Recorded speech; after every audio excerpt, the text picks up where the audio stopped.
Former Governor of New York, Mario Cuomo, while writing a commencement address, received the following advice from his friend, Father Flynn. Commencement speakers should think of themselves as the body of an old-fashioned Irish wake. You're needed for the party, but nobody expects you to say very much. Although in a different manner, I will not, in a not too distant future, walk away to let you continue your celebration. Thank you so very much for this great privilege of receiving this honorary award from NAU, the school that started me on my path to a successful career in science.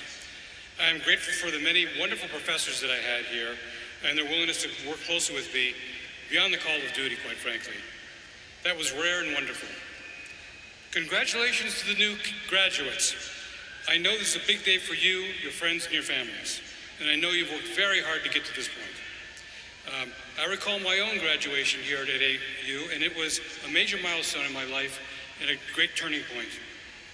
I wish all of you the very best in achieving your life goals with great pleasure and satisfaction. To me, one of the greatest pleasures in life is learning. That pleasure began here at NAU for me and continues now. Richard Feynman referred to this as the pleasure of finding things out. Together, we continuously build upon the cumulative learning of our ancestors.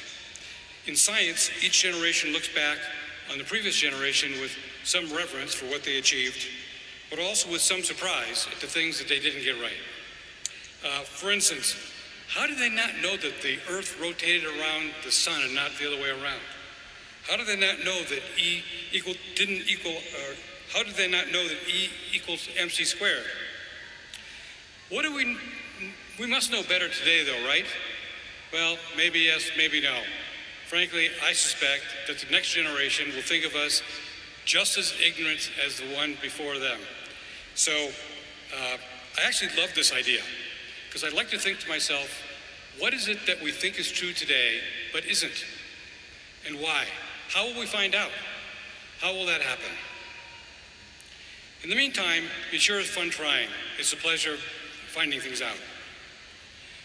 During my days at NAU, I learned a lot of useful facts, of course, but I also learned how to learn. And I've continued to learn how to learn. What's more, I've learned to be constructively and dispassionately challenging to myself of my own work and the work of others. In fact, I've learned to be skeptical. We can't make much progress on any front without open and productive dialogue, followed by rethinking of our own stance.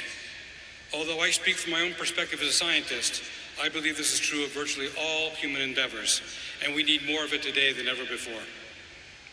In learning how to learn, I've studied how some of the great scientists wrestled with their daunting, unanswered questions. One of my scientific heroes is Charles Darwin. Beyond his famous studies concerning evolution and natural selection, he published many other studies on all kinds of subjects that were interesting to him, everything from barnacles to insectivorous plants, earthworms, and geology. And what those observations implied, he was very careful in what he did. He was very disciplined in the way he learned. Like all good scientists, Darwin kept journals containing his observations, thoughts, supporting evidence, his conclusions, and his attempts to develop theories in order to explain how evolution worked. However, there's something more interesting about Darwin that I find very fascinating, which is he kept additional information in his journals that many scientists don't. He also listed the observations that contradicted his thinking. He would try to rethink his own position in order to maximize the phenomena that he could actually explain. I find this quite wonderful because far too often we're bound by our tendencies to confirm what we already know.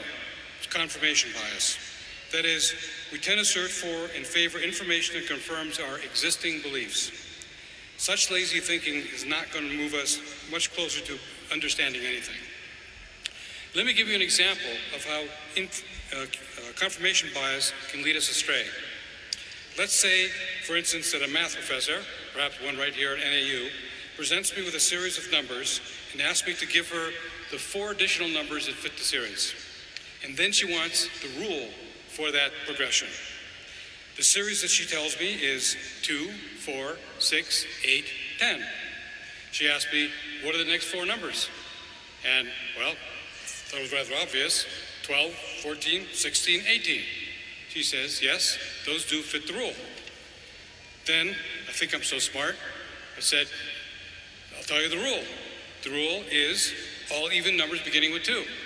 She said, nope, that's wrong. Really? Okay, let me try some odd numbers. What about 11, 13, 15, and 17? She said, those fit the rule as well. That's strange. So I said, let me try those odd numbers in reverse. 17, 15, 13, 11. She said, only the number 17 fits. I was very surprised, but after a few more questions, I came to realize that the real progression is any number followed by a number that's larger than the previous number. That's all. Very simple. My initial even number series fit the pattern, but that wasn't the only answer. I got in trouble because I tried just enough numbers to confirm my bias that it was a progression of even numbers. If I had just thought about Darwin, I would have thought I should have thought about the things that didn't fit as well. Confirmation bias prevents discovery. It's the enemy of progress. Historically, the willingness to look at what doesn't fit has led to some of the greatest scientific breakthroughs of all time. For instance, why do planets sometimes appear to move in one direction in the sky, then they move in a different direction, then they go back again? That's very bizarre. Well, they actually don't do that. But it took Nicholas Copernicus and Johannes Kepler to realize that the Earth orbited the Sun, and not vice versa, in order to explain so-called retrograde motion. And then, how do we explain why planets actually move around the Sun? This led Sir Isaac Newton to formulate the universal law of gravitation, which explained many previously mysterious phenomena, including why apples fall, though, contrary to what some people believe, not in his head. Why do some animal species survive while others become extinct? The question, amongst others, led Charles Darwin to propose his notion that natural selection was a mechanism of evolution, which has been remarkably useful. In fact, it's been said that without a working knowledge of natural selection, it's impossible for us to understand how and why living things exhibit the diversity and complexity that they have. These scientists investigated the observations that did not fit with the current thinking of their time. They didn't get lost in confirmation bias. In fact, they went the other way. By retooling their thinking of the prevailing ideas to something that fit their observations better. Well, we still have many mysteries to solve where the observations just don't quite fit all the things that we think today. What is dark energy and dark matter? We see their effects very clearly, but what are they? The eventual answer could change the standard model of physics, which for decades has been remarkably effective in predicting observations in quantum physics, but not all observations. Where did Earth's water come from? Believe it or not, we still don't have a particularly good explanation that fits with the planetary process that we know today. I should like to know the answer to that. Maybe somebody in geology can help me understand this. We have now sequenced the entire human genome, and most of it consists of DNA that doesn't code for proteins, which is what we all thought previously was the major reason for the DNA itself. So what's all that junk DNA do? We're getting pretty close to understanding that, but we don't quite understand it yet. So there's a great opportunity to make new breakthroughs by going down the road less traveled, by embracing the parts that don't fit into the current ways of thinking, by changing the prevailing thinking with better questions.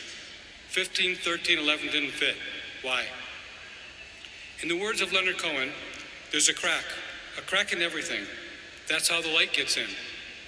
I hope that some of you in this graduating class will have the opportunity to peer through those cracks, see the light, and help to solve the mysteries that have consternated so many people in the previous generations. Let me know when you do. Thanks for your attention, and hopefully you'll get back to your celebration soon.